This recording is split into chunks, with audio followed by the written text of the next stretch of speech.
Ese wari uzi ko 60% by'igitsina gabo cyose kiri ku isi ku mwaka bareba filime z'urukozasoni? Nako reka tureke kubivuga gutyo, bareba filime z'abakuze. Ese wari uzi ko 40% by'igitsina gore nabo bareba filime z'urukozasoni? Ndongera ndabyibagiwe, filime z'abakuze. Kandi noneho muri abo ngabo, muri abo 60, 7% byabo kugeza kuri 11 by'igitsina gabo usanga barabaye addicted kuri pornography, kuri filime z'abakuze cyangwa filime z'urukozasoni uko wabyita kose. Nuko 3% byabo 40 nanone by'igitsina gore nabo babaye addicted kuri ibyo. Ibyo ngibyo iyo tuvuze ngo umuntu yabaye addicted ku kintu kiba cyaramugize imbata cyangwa se abagikoresha mu buryo buri excessive cyangwa se burenze. Icya mbere tugomba kumenya kuri ibyo ngibyo ni uburyo tugomba kumenya ko kubikoresha bigira ingaruka zitandukanye ku mitekerereze yacu cyangwa se ku buzima bwacu bw'imitekerereze cyangwa se ubuzima bwacu bwo mu mutwe. Bigira ko uyu munsi rero nibyo tugiye kurebera hamwe, uburyo dushobora kwirinda kuba addicted kuri ibyo ngibyo cyangwa se ku mafilime y'urukozasoni, ibyo dushobora gutuma tutaba imbata za filime z'urukozasoni. Rero uyu munsi nicyo kintu tugiye kurebaho, reka tugaruke tureba neza ukuntu ibintu bimeze.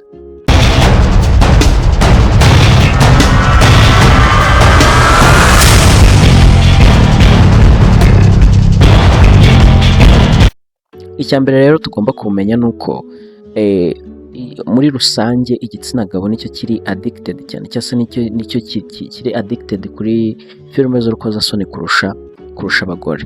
Icyo kintu ni icya mbere. Icya kabiri kandi, kureba filime z'urukozasoni buriya bigira ingaruka mbi cyane ku bintu bijyanye n'imitekerereze yacu. Ibyo ngibyo bigenda bigaragara, hagenda mu bushakashatsi bukorwa cyangwa se mu bibazo byakirwa kwa muganga, usanga hari ibibazo byinshi byakirwa, ugasanga biterwa n'uko abantu babarebye filime z'urukozasoni igihe kinini cyangwa se barebye pornography igihe kinini, bazikoresheje mu buryo burenze urugero, ugasanga bibabereye ibibazo. Ikindi cya kabiri nanone, filime z'urukozasoni ziteza ikibazo cyane muri relationship cyangwa se mu mibanire y'abantu n'abandi, cyane cyane hagati y'umugabo n'umugore cyangwa se umukobwa n'umuhungu. Ibyo ngibyo bishobora gutera, usanga ama-divorce menshi aba yaragiye, ntabwo twavuga ngo aba yaratewe na filime z'urukozasoni, ariko filime z'urukozasoni ziba zifite pourcentage nini cyane muri uko kugira ngo divorce ibeho, kuko filime z'urukozasoni zituma uhindura imitekerereze y'uburyo watekerezaga imibonano mpuzabitsina cyangwa se y'uburyo watekerezaga partner wawe, umufasha wawe cyangwa se umutware wawe, uburyo wamutekerezaga birahinduka. Ibyo ngibyo rero bigatuma nanone bishobora guteza ikibazo cya divorce zikazamo hagati aho ngaho.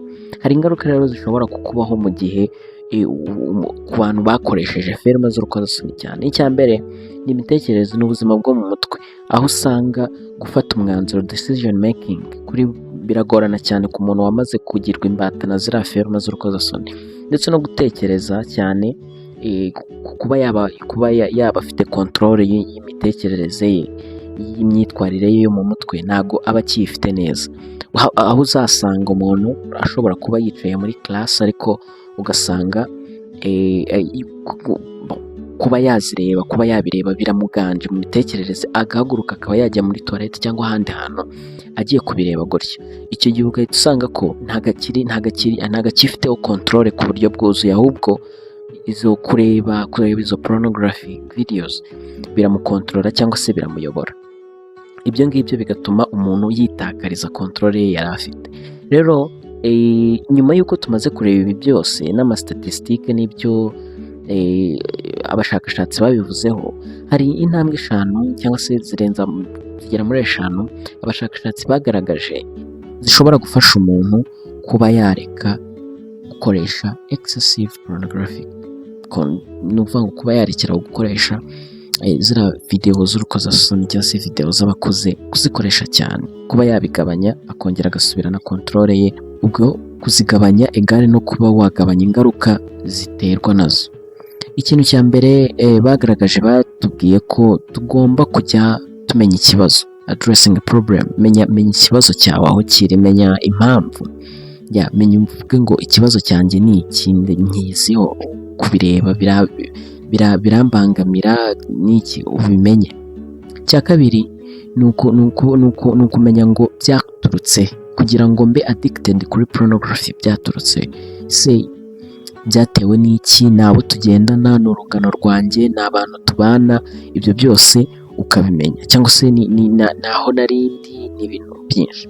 Wamara kumenya aho ngaho ukongera ugakora icyo twise kublokinga izo barriers zose, izo nuvuga ngo ugashyiraho ugakinga ayo marembo yose aho ibishuko bishobora kwinjirira bituma usubira kujya kuzireba cyangwa se usubira kuba addicted kuri zo. For example, nshobora kuba nzi ko phone yanjye ariyo social media, ariho hantu nahuriye n'ibirangaza byatumye njya muri iyo ngeso, kandi ingeso itari nziza. Rero icyo gihe ushakisha uburyo ugabanya cyangwa se ufunga wa muryango wa social media. Social media ntabwo ari ukuvuga ngo ntabwo uzongera gusubira kuri social media, oya, ahubwo niba usubiyeho, tuvuga urugero niba uri kuri Chrome uri browsing amakuru atandukanye, hari uburyo bwinshi wakoresha ugafunga ukabloka izo addict content, Chrome yo ikagiza filtering ikazikuramo mu byikwereka. Ibyo ngibyo byagufasha. Hari uko warabitewe wenda n'urungano rwawe mwari muri kumwe, icyo gihe ukamenya ko ugomba kurwirinda. Ibyo ngibyo ni ibindi. Icya kane ugomba gukora, ugomba kureba umuntu wizeye ukamuganiriza kuri ubwo buzima bwawe, ku byo wahuye nabyo, akagufasha, kandi ukaganiriza wa muntu wizeye neza ko ashobora kukugira inama yubaka, atari wa wundi uri bukubwire ngo ahubwo dusubiremo tubigenze gute n'ibiki, ahubwo ukareba wa muntu uri kukugira inama nzima kandi inama zubaka. Icya gatanu ari nacyo cyane, ugomba kureba supportive group, ugomba kureba ba bantu, ugomba kureba ya group ushobora kuganiriza ikagufasha, cyangwa ukareba ba bantu ushobora kugendana nabo bakaba bagufasha mu kureka bya bindi wari urimo ukagira ibindi ujyamo. Rero nibyo bintu bitanu ushobora gukora kugira ngo porn addicted cyangwa se kuba addiction kuri pornography ubashe kuba wabihagarika. Kandi mbibutse ko abashakashatsi bo bagaragaje ko ari pornographic pandemic, ni n'icyorezo kiri gutera abantu, kandi buri muntu wese cyane cyane urubyiruko adacunze neza yazisanga, twazisanga turi ahantu habi. Rero niyo mpamvu ibi byose tuba tubirebye kugira ngo umuntu atekereze. Numara gutekereza, kuko ndabizi neza ko mu bo iki kiganiro kizageraho hari abantu benshi bazisanga bari bameze gutyo.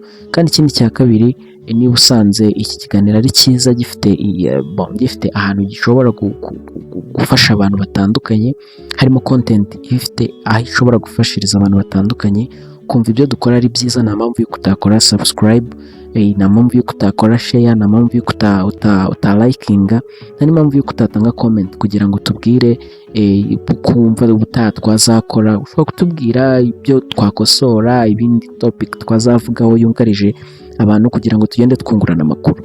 Rero ndabashimiye, Imana ibahe umugisha, nawe ubutaha. Ciao ciao.